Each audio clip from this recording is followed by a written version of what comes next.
Hello, my dear patrons, CF here, and welcome to the second episode of Writing Beauties, a series of writing advice for you aspiring writers out there. A problem I see that often arises in fanfiction is the creation of OCs, or original characters. Not that OCs are bad, but when not a lot of thought is put into them and the author's self-insertion is pretty obvious, this can lead to what is called a Mary Sue, or the male version, Gary Stu. The origin of the term Mary Sue comes from a Star Trek fanfiction in which an OC called Mary Sue gets together with not just Captain Kirk, but Spock and Dr. McCoy. Everything she does is absolutely right, she's absolutely smart, and you see where I'm going here? The perfect character. And that's what makes the character just awful. This tends to happen a lot in reader insert fanfictions, which, to be fair, is meant to be self-indulgent, and honestly, when I'm trying to read them, they're kind of hit or miss. And I have seen some where the readers are actually given some personality, which makes me wonder why the author didn't just go ahead and put in the extra effort to create an original character, because the character seems like it has some potential, but they just don't go and make it a fully fledged character. They just continue to make it a reader, which I think kind of pulls me out of it, personally. Not to insult reader insert fanfics, I understand you want to put the reader inside the story, but you could do better. And I know these fanfics are just for fun, or fanfics in general, for some people are just for fun, but I myself refuse to be lazy with my writing, especially when it comes to characters. Because I think characters to an author should be like your babies. Babies that you create, and you control what happens to them. Like, act like you're God for a second, and just put all your thought into it. Don't do a rush job and just have it be a character that nobody cares about. You gotta make a character that you will care about, and that your audience will care about. One frequent comment that comes up in my fanfics is that I'm apparently good at making OCs. Not that I'm trying to brag, just that I've managed to find the balance between making my original characters likable without making them into the perfect and boring Mary Sue.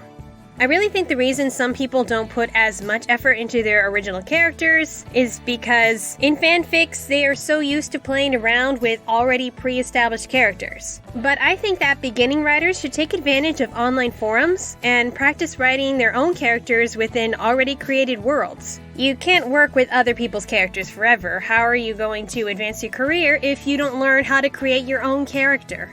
For starters, what role is this character meant to play in the story? And what is their relationship with the other characters? Are they the child of two already established characters? Are they a love interest? Are they a sibling? Then think about if it's a major or minor OC. If minor, you may not have to spend as much time with development. Like, if you just want to create someone's boss just to expand the world a little bit, you might not really think much into the backstory, and that's okay. But if your OC is the protagonist, or close to the protagonist, you may want to make a character sketch or a map. Me, I jot down my notes in a Word document of all my characters, of certain aspects I want of the world, and you can organize your own notes however you want. There are lots of different ways to do it. It's really just however you feel comfortable. And I'm just comfortable typing it all out into a Word document.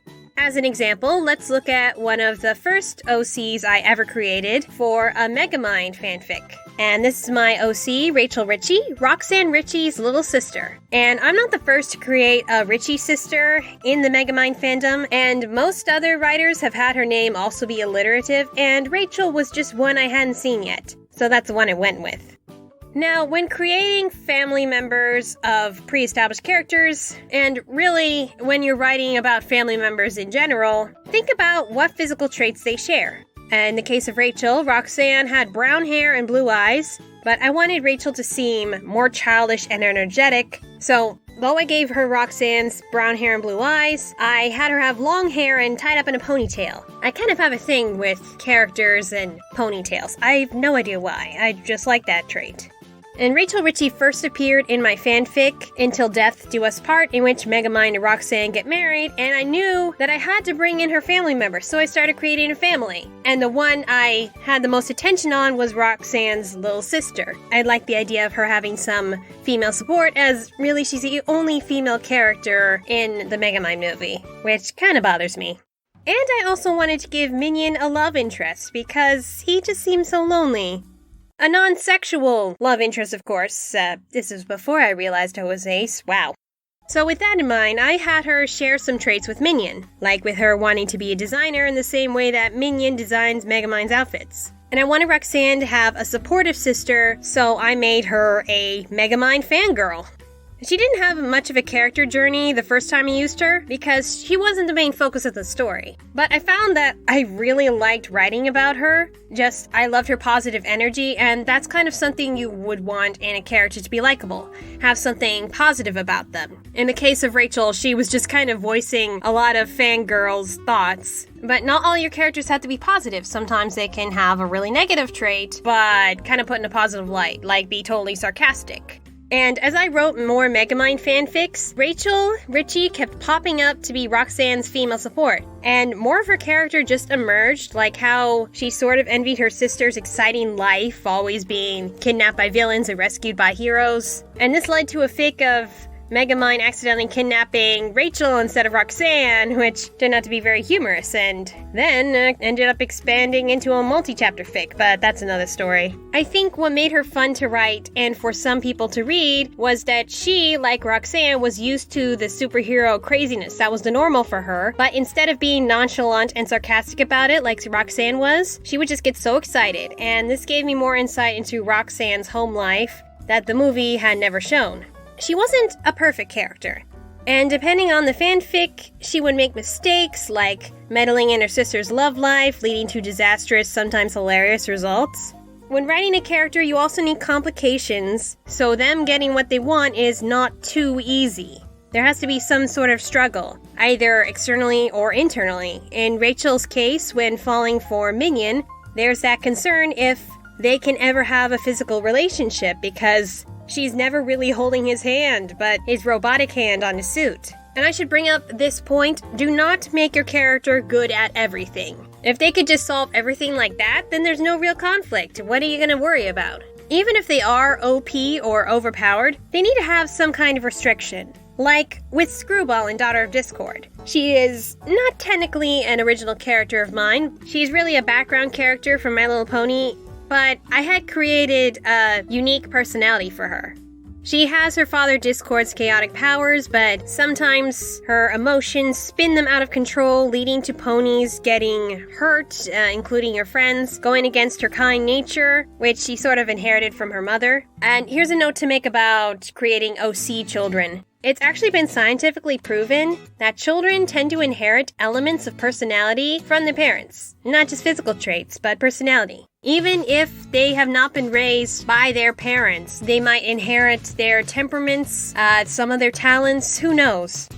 So the way I see it, a child inherits 1/3 from their dad, 1/3 from their mom, and then there's that final part of them that makes them unique as an individual. And all these work in tandem. In Screwball's case, she has her father's magic and love for weirdness, and her mother Fluttershy's kindness, and emerging from that is Screwball's determination and carefree personality. But be careful with having too many OC children and obligatory love interests, or else you're going to have way too many OCs and not enough time to give them character. I made that mistake in Daughter of Discord, as to a point where my fans couldn't keep up with who was whose kid. I even still get comments asking when Fluttershy had another baby, 4 episodes after the baby was born. And I regret it to this day.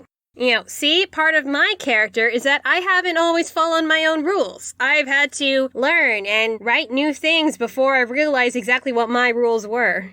And here's a note when creating love interests. You don't want them to be perfect as a person, but be perfect for their partner. And I use the word perfect very loosely. Don't go making carbon copies of characters or gender bent versions, though that sort of worked for Cheese Sandwich and Pinkie Pie in My Little Pony. Depending on what dynamic you want, it helps if they share some personality traits with their partner. But you want to create enough differences to make their dynamic interesting.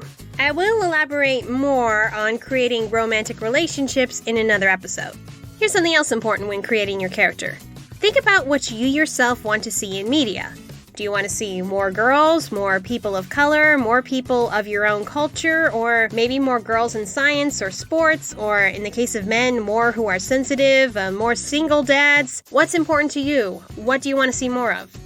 In my case, I am an American girl who grew up overseas within different cultures. So lately, my characters, fanfic and original work, come from multicultural backgrounds or are biracial, like Lita Grease in my villainous fanfic, The Girl in Black.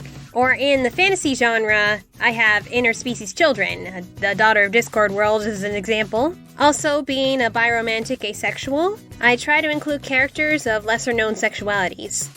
This I do more subtly in the kids genre, as I can't really explain the sex part of sexuality, in all fairness. But not all characters have to share your background, otherwise you're going to have the same character over and over and over. And then once again, you might end up with a Mary Sue, who is really just a glorified version of yourself. Let's look at Lita Grease. I am not half Hispanic, nor am I a thief, nor am I demisexual.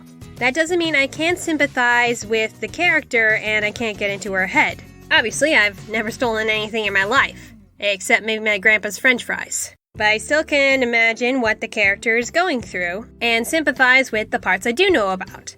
I know she loves her father, and I know she's having struggles with her love life, and she wants to be independent, but it's very difficult. That's something that I can sympathize with and something I can voice in my writing. The character, if they are a major one, has to go through a journey. Minor ones don't need it as much. Along with an external conflict, I like to write a lot about internal conflicts. Like maybe they want something, but something else they want is conflicting with it. It may help to read some psychology books, even if the character doesn't have a mental disability.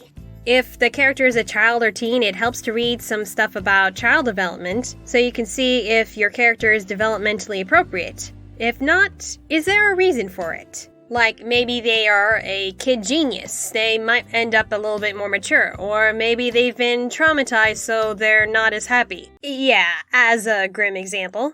Actually, when I had sent my first draft of my original novel to a friend, she had said it sounded like my protagonist was experiencing PTSD or post-traumatic stress disorder, and I thought, that kind of makes sense for the plot. Like, this took place in a fantasy world, but that doesn't mean the character can't be experiencing PTSD. So I read up on it and fine-tuned some of the details, and it helped me understand my character as if she were a fully fledged being, not just somebody on the page.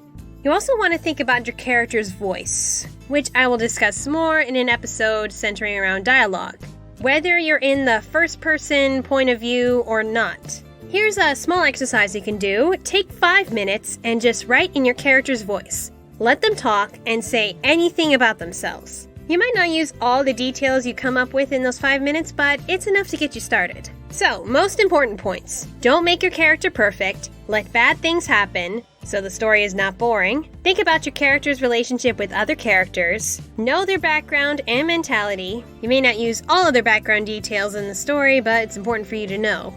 And don't just make them a cheap version of yourself. You can take some aspects of yourself, but if you want it to be exactly like yourself, then that's what autobiographies are for.